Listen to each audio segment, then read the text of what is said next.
presuming that on the screen now is the first slide of my presentation, always that nervous twitch, and I see it in front of me, of course.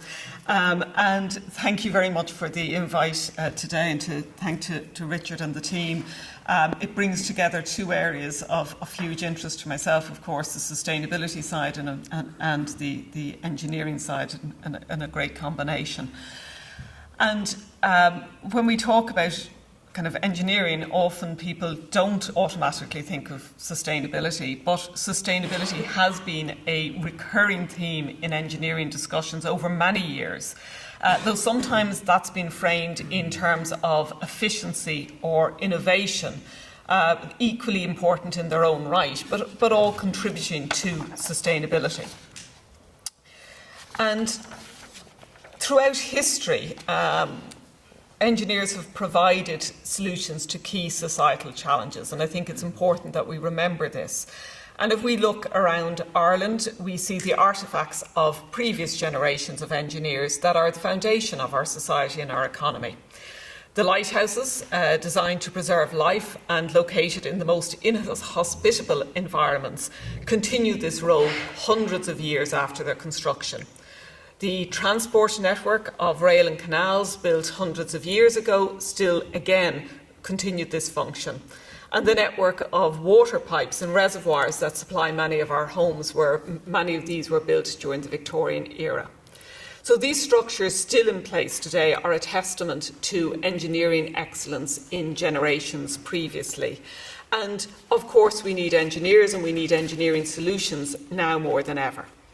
So, in the context of today, I want to talk a little bit about the EPA's State of the Environment report that we published last October, then to talk about the engineering profession and the sustainability agenda, or sustainable solutions, and then lastly and very specifically just to get into some of the work that Engineers Ireland are doing. So, first of all, I suppose the backdrop or the context to the discussion on sustainability is the EPA's State of the Environment report. And we publish these reports once every 4 years, and so this is our 8th report that we published in 2024. And what it does, it pulls together not only the work of the EPA, but it pulls together the work of others in Ireland with roles in environmental monitoring and reporting. And it's intended to be a snapshot at a point in time of where are we at with regard to Ireland's environment and protection of Ireland's environment. And it also shows changes. It shows changes over decades gone by. And what's evident ultimately from this perspective is how vitally important Ireland's environment is. It provides us with the air we breathe, the water we drink, and the resources that underpin our economy and society. So for us, Ireland's environment is not just a valuable asset in its own right, but also it is key to a successful economy and society. And when we were looking at the context or the framing of the State of the Environment report this time, one of the things we wanted to look at is kind of look back and say, what has changed over the last 100 years since Ireland, the state, was formed? Because our state has only been in existence for a little over 100 years, which is a very, very short period of time. But Ireland has changed absolutely radically in that time. We now have more citizens living healthier, longer lives in a safe society. And we shouldn't underestimate the importance of that. In the framing of it, we also wanted to look at what's happened since Ireland joined the EU. And there's been lots of discussions over the last number of years, and it sounds like there's going to be more discussions in the context of future years with regard to the role of the EU. And Ireland joined the EU just approximately 50 years ago. And in that time that we've been members of the EU, Ireland has transformed. The quality of our lives has been dramatically enhanced. We have far greater numbers of people living substantially longer lives, far greater numbers in high-quality, rewarding employment, and far greater numbers taking part in healthy outdoor leisure activities. So overall, and I think it's a really important message that we all remember, we have made immense progress as a nation. And When we then look at the main findings of the State's Environment Report, because there always is this piece, yes, we've made immense progress, however, and what the report highlights is key trends, key challenges and actions across various environmental domains, and just to summarise some of those. And there is an overarching piece that, although we've made improvements, we are continually playing catch-up. And the pressures on our environment are intensifying, and then as they intensify, the window of opportunity is closing. But just to go through some of the key parameters we looked at, first of all in the context of air quality. Ireland's air quality is the best, one of the best amongst in Europe, and meets current EU air quality standards for most pollutants. There are some challenges around NOx and PM. But so in a way that's a good news story, but actually when you look more in depth at air quality, we are not meeting the WHO, the World Health Organization guidelines for many pollutants. Ireland does have a clean air strategy recently published, and that has an ambition of complying with those standards by 2040. But if we are to do that, there is significant work that needs to happen. With regard to water quality, the assessment is poor. We have not seen improvements in river or lake quality, and we have ongoing pressures with agriculture, hydromorphology, forestry, urban sewage discharges. And compliance with EU obligations remains a challenge. And when we look at things such as the Wastewater Treatment Directive, that's 30 years old, we can't say that we haven't had enough time in order to address those challenges. On circular economy and waste, what we've seen is that the assessment overall is poor. We have increasing waste generation and increasing reliance on export markets for not only recycling but actually the treatment of our household waste. We export to other countries 30% of the waste in black bins that our households produce.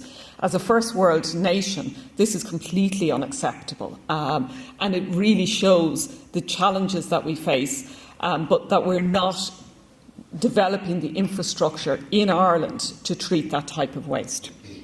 We are also not meeting our recycling targets, and they really have stagnated in the last number of years. On climate, in a very positive way, we have seen action, and we have seen the results of that action. And the EPA published Ireland's greenhouse gas emissions for 2023. We published those last year, and what it showed was Ireland's greenhouse gas emissions were at their lowest rate in 30 years. That is a significant achievement. With that, we also have, when you look at a growing population, so we have reduced overall emissions whilst having a growing population and economy, and that is a significant achievement. However, we are far off our commitments, particularly with regard to our EU obligations as well as our national commitments on climate. And on nature, the assessment is very poor, with 85% of our protected habitats and almost 1/3 of our protected species of flora and fauna in unfavourable status. So, in ways, we have made progress, but we have very significant challenges. And I suppose when we look overall and we say, where are we at? We have made that progress, but we cannot and do not want to go backwards with regard to the situation, with regard to our environment. Our membership of the EU has been critically important in safeguarding Ireland's environment. Environmental legislation in Ireland is mostly driven by EU law and commitments. We now have extensive monitoring systems in Ireland that are on par with any across Europe, and these give us a much better understanding of the complex issues that we face. And without this legislation, without this understanding, Ireland's environment would be substantially more degraded than it currently is. So EU membership has helped us get us where we are now, but where we are now, while better, is nowhere near good enough. Our reliance on landfills has reduced dramatically, but we are generating and exporting too much waste. We have made progress with regard to air quality in our cities, but we have increasing evidence that even low levels of air pollution impacts on our health. And while we've addressed serious pollution in many of our rivers and lakes, we are not making progress on the more widespread water pollution from too much nutrients. So overall, the EPA, in the State of the Environment report, which is available on our website, identifies 5 key priorities. Firstly is we need to deliver a national policy position on the environment, and this is something that we raised in the 2020 State of the Environment report, because while we have lots of different plans and programmes on the environment, we have no overarching commitment of where we want to leave our environment for future generations.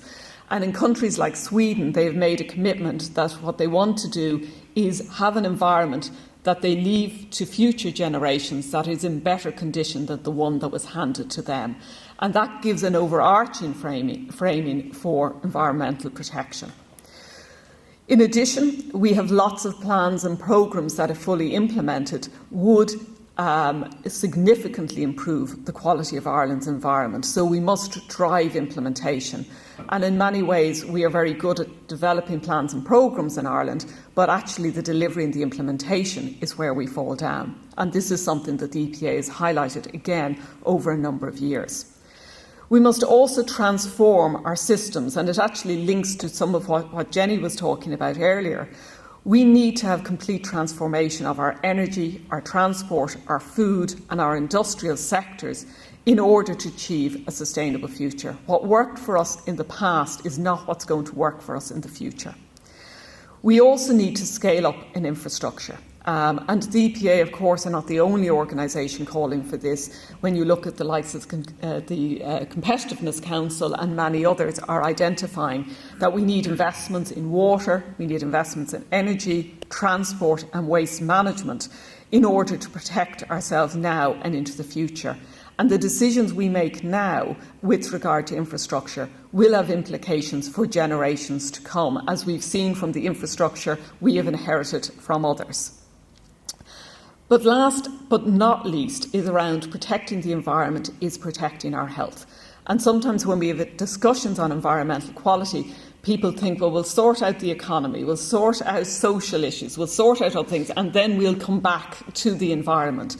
The environment is intrinsically linked in economic and social progress. And really, really importantly, when you protect your environment, you are protecting the health of people. So whether that's in air quality, bathing water quality, etc. So that's a key message, because sometimes, again, when we talk about environmental legislation, people think of it as a nice to have and see it disconnected maybe from everyday lives. But when you look at why environmental legislation is being developed, it's being developed around protecting people's health. Again, air quality, bathing water quality, all around protection of health. So that's the EPA's state of the environment. And then how does that link into the engineering agenda? Well, ultimately, in a really positive note, engineers can and are at the forefront of solving sustainability challenges. So the engineering profession does play a critical role in addressing the greatest challenges facing any country, particularly when it comes to sustainability. Engineers are uniquely positioned to drive innovation, problem solving and the creation of systems that reduce environmental impact, enhance efficiency and support long-term societal well-being. And I think that maybe is being recognised in Ireland now over the last number of years, as we're moving from the thinking around some of the environmental challenges to really around the implementation. It will not happen without engineering solutions. And some of the examples I give is that in the context of climate change, we need renewable energy innovations and technology. In transport, what are the future transport solutions without an internal combustion engine? On water quality, engineering solutions in the treatment of drinking and wastewater, removing pollutants that impact on health. And in air quality, things like new low-cost air quality monitors are now available through engineering design that can help us understand air quality at a local level in cities and towns, and then what are the actions needed to address those. And when you get then maybe into specific areas, and first of all, we could talk about multiple different areas, but first of all, if you look at renewable energy innovations, there is so much happening in this space. Solar energy, it's not that long ago that I don't think anybody thought that solar energy was going to be a viable option in Ireland. We are now seeing all different types of solar cells, solar energy storage, broader energy storage, whether it's a grid scale or local scale, hydro, all of that has been developed. Smart grids and energy distribution. We need smart grid technology for a very different type of energy generation than we would have had in the past. Decentralised energy systems, AI and machine learning, particularly when we're talking about this conference being engineering and computer science. And then, of course, bioenergy and biomass infrastructure, the opportunities in anaerobic digestion, for example, but also carbon capture and storage, etc. What are the priorities in actually delivering on this? Cost reduction. We need economies of scale, but we've seen that already in wind and solar, for example. Scaling up from niche, from pilot into operationalisation. Integration with existing infrastructure. How do we plug in with the infrastructure we already have? And ultimately, of course, because in many ways form follows function, what is the policy and regulatory support? What are the drivers that will assist these innovations? On sustainable transport, a particular issue for Ireland when you look at our greenhouse gas emissions, agriculture are first, but transport and energy, key sectors, but transport in particular has been a difficult nut to crack. Electrification of transport, all different types of EVs. But we have battery technology advancement, range, expansion of EV charging infrastructure. Affordability is key. This cannot be the preserve of the wealthy. And we're seeing that with a lot of the technology. And you even look to other countries, and when they talk about their sustainability achievements, it can be in areas where there is a lot of money and a lot of wealth. It cannot just be for those who are particularly wealthy. And again, linking back to Jenny's discussion. Sustainable fuels for transport, green hydrogen has now been talked much more about, different types of synthetic cells, and really interesting and exciting things like, autonomous and connected transport, sustainable infrastructure materials. These are the things that I think excite young engineers, for example. The priorities in moving this forward are similar to other areas. Scalability, we need those economies of scale. Equity and accessibility, as I said, it cannot be for the preserve of one area of society or, the West rather than, other countries, etc. It needs to be equitable. Technology integration and global coordination. We are in a situation at the moment, I think we're seeing particular challenges around global geopolitics. This has to happen at a global scale. And then, just last but not least in this area, sustainability and infrastructure. Future transport or future infrastructure is critical in order. We need the infrastructure to realise sustainability. It shapes how society uses our resources, how we interact with the environment, and how we manage economic activities. Sustainable infrastructure focuses on minimising environmental impact, promoting social equity and ensuring economic resilience. By integrating sustainable design, materials, technologies and practices into infrastructure development, we can create systems that support long-term ecological balance, enhance quality of life and ultimately reduce carbon footprints. And we need to be looking at all of these aspects from an environmental, a social and an economic perspective, because sustainability encompasses all of those. So, as I grab a glass of water, so with regard to that there is so much opportunity in the engineering space, and I think we need to, and in many ways we've reframed the narrative of engineering being part of that solution. And for young people going into engineering, and I always talk, I've two of my children are studying engineering. What they're studying now is completely different to previously, but also they see it as an area of opportunity, and I think that's really important that we promote that. And then in the midst of all of this, what's Engineers Ireland doing with regard to supporting sustainability? And there are a number of aspects. Through accreditation and its accreditation work, through awarding of professional titles, training and CPD offerings, and also our sustainability strategy. So just very briefly, and I know we can talk about it more as the day goes on, Engineers Ireland is responsible for accrediting engineering degree programmes in Ireland. The accreditation ensures that the academic programmes meet specific educational standards required for graduates to become competent engineers. The accreditation process is grounded in competency-based education that ensures that graduates are equipped with the skills, the knowledge and the professional behaviours required to practice engineering safely and effectively.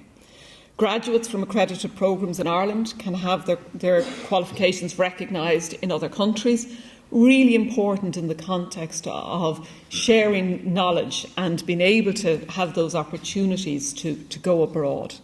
And Engineers Ireland ensures that the curriculum is designed to meet both those national needs but also international expectations, and back to facilitating the mobility of Irish engineers globally. And within that accreditation, sustainability is integrated within the professional accreditation process, thereby assuring that the sustainable competence is a core aspect of the degrees of the education programmes, and that they are realised then when our engineers move into the professional field. Loads, all of the sustainability aspects there.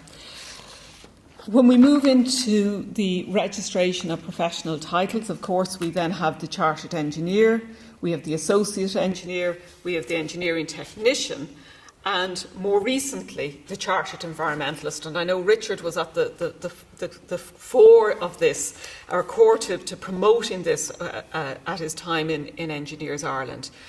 It's been a little bit slow, I'd say, and some of these things, though it's best maybe to get it done well than done fast. We are finalising a pilot in this for the Chartered Environmentalist at the moment, with full implementation in Q2 this year. And there's already 100 applicants waiting to become Chartered Environmentalists, which shows the level of interest in this. So there's a real onus on us and in Engineers Ireland to be driving this forward, because, as I said, the interest is there, there's no doubt about that. And then, with regard to the sustainability strategy of Engineers Ireland itself, and again I'll look to Richard, because Richard's developed the first sustainability strategy for Engineers Ireland. We've now updated and developed this further under the themes of transform, impact and champion. Under transform, it's really looking into ourselves, because I think when we talk about sustainability, it's always very easy to preach to others and tell everybody else what they should be doing, but we need to look and see what we are doing ourselves. So it is really looking at the measures that will reduce the environmental impact of Engineers Ireland. On impact, collaboration with stakeholders and members to embed sustainability into engineering education, and that's right from the likes of the STEPS programme for primary schools right up to accredited degrees. And last but not least, championing sustainability through collaboration with members, with scientists, with environmentalists, with government officials and other professionals to advance the sustainability practices forward. So then when we look at the training and the CPD as part of this, it is around promotion of sustainable practices, improving our skills and knowledge of engineers around the country, encouraging innovation on environmental standards and compliance, helping members understand those standards so that they're compliant with everything from ISO 14001 to broader standards. And ultimately, developing engineers that will lead in sustainability in workplaces across the country. So, Engineers Ireland CPD programme is key to fostering a community of engineers who are not only technically proficient, but also committed to advancing sustainability with their wider profession and the community. So, in conclusion, Ireland has progressed immensely in the last 50 years, economically, socially and environmentally. But we are facing significant environmental challenges now. Engineers are at the centre of delivering those sustainable solutions, whether it be in energy, transport, infrastructure or a wide range of other areas. And at Engineers Ireland, we will be driving the excellence and the innovation to help engineers create a better future.